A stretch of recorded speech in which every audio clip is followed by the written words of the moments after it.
Good evening, Canterbury. I'm Mike Yardley. Welcome to NewsMakers, where we debate the week's issues through Canterbury eyes. It's a pleasure to introduce our panel. From legal firm Lane Neave, Duncan, Webb, from Craig's investment partners Jennie, Moreton, and Community Board member Keown. Thank you very much for joining us. Good to be here. Braving the autumnal weather.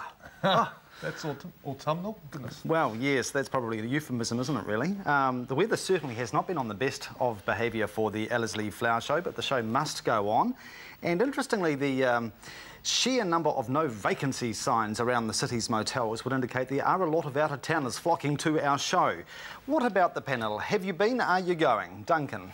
Well, I haven't been, and no, I'm not going. I can't get excited about going to see a flower show, and you know, I'm probably a poorer man for it. Yes. But you know, I guess we've been proved wrong, or at least I have, because I was a bit of a doubter. I wondered whether this thing would take off, but you know, as you say, people are flocking to it. Why do you think they are?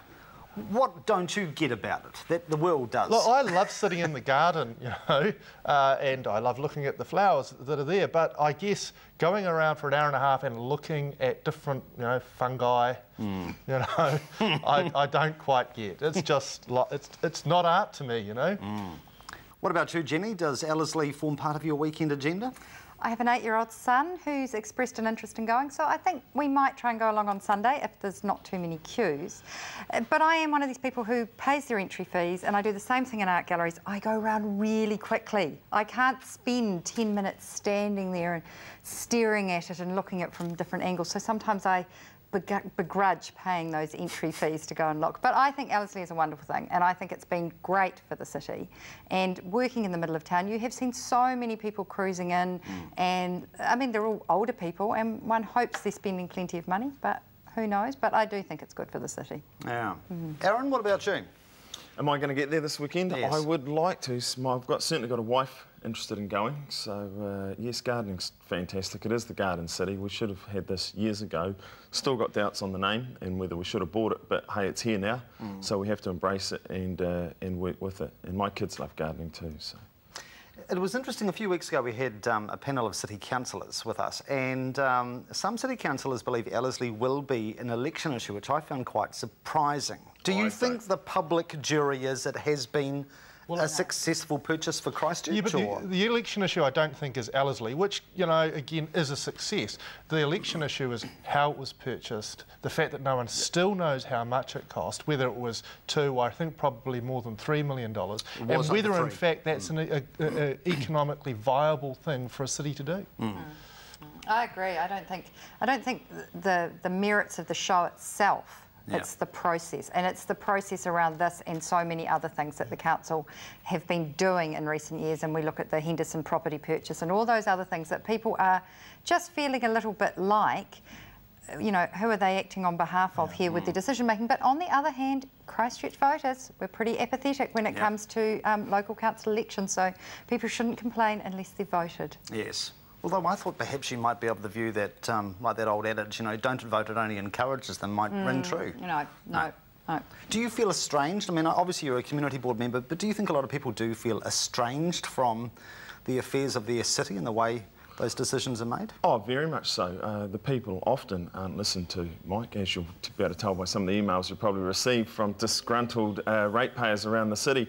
The $3.5 million paid for Ellerslie was far too much when we could have started our own. We are the Garden City, and it should have been named after our city, and I think I was saying as long as 5 years ago that we should have done it, and I don't think, you know, it'll pay for itself each year, but do you get your initial investment back? And it's not smart business. Do you think in time we will be able to drop the Ellerslie branding and give it something more geographically relevant, like the Hagley Flower Show or the Carlton Mill Flower Show? I've always thought it was bizarre to call it the Ellerslie Show, other than the fact that you got what was a dwindling following from the Auckland show. You know, it just gives it no branding at all other than that. And then, as Aaron has said, it doesn't situate it in Christchurch at all. It does quite the opposite. You know, it's almost confusing. All right. It's all quiet at the moment on the ECAN front as the government continues assessing its options in the wake of the Creech report. There has been some speculation, though, that Jennie Shipley is being sized up as a prospective water commissioner. Would that be a runner? How would that go down, do you think, Jennie? Well, I don't know. What skill set does a water commissioner need, I guess? I mean, look, you've got to admit that Jennie ran the country. She comes from an agricultural background, so I suppose she's got some I don't know, abilities there. But, you know, this is such a controversial issue that you are going to have some fairly strong-minded people in these roles if they come about. So she's probably as good as anyone. Would it look like a National Party jack-up if she gets the job?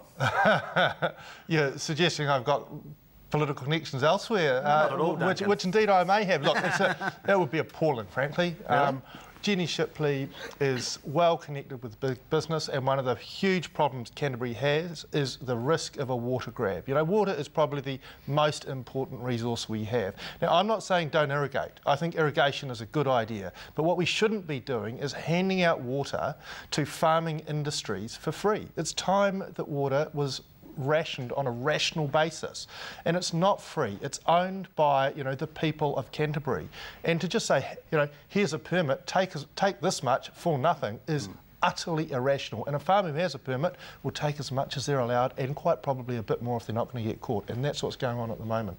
But isn't the issue really around ownership of water? I mean, if you own a farm and you put a bore down and you strike water and you can water your farm, who are we to say you can't do that? That's not your water. No, because water is quite different. Because if you've got an aquifer flowing under you and you put a bore down, you're taking water from the guy downstream. Now, it's not like coal, which sits there. You know, the guy next door doesn't get it. Water is a moving resource, and if one person draws, someone else can't. So you've got to think about it differently from ordinary minerals and the like. All right. What do you think will emerge from this shakedown?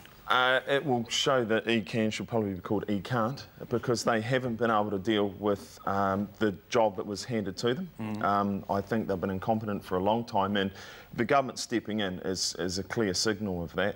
Is Jennie the right person? Probably as good as anyone. You know, how do you choose who are the right people for these jobs?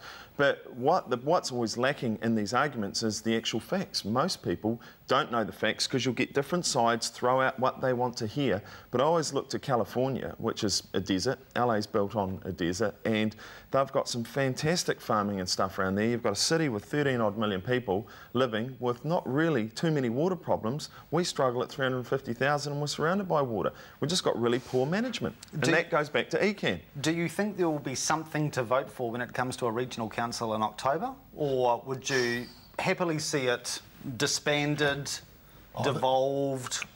The regional ECAN function is really, really important, whether it be water, transport, air quality, things that people might not think about until they go badly wrong. And the idea that it's going to be run in a non-democratic, in an autocratic way is of a real concern. I mean, don't get me wrong, I think there's things that need fixing at ECAN, but abolishing it and appointing a commissioner is fundamentally wrong. Do you reckon the government will go as far as abolishing it? No. No, I don't. But I could be wrong. Yeah, it's just interesting that... I think they'll take water away.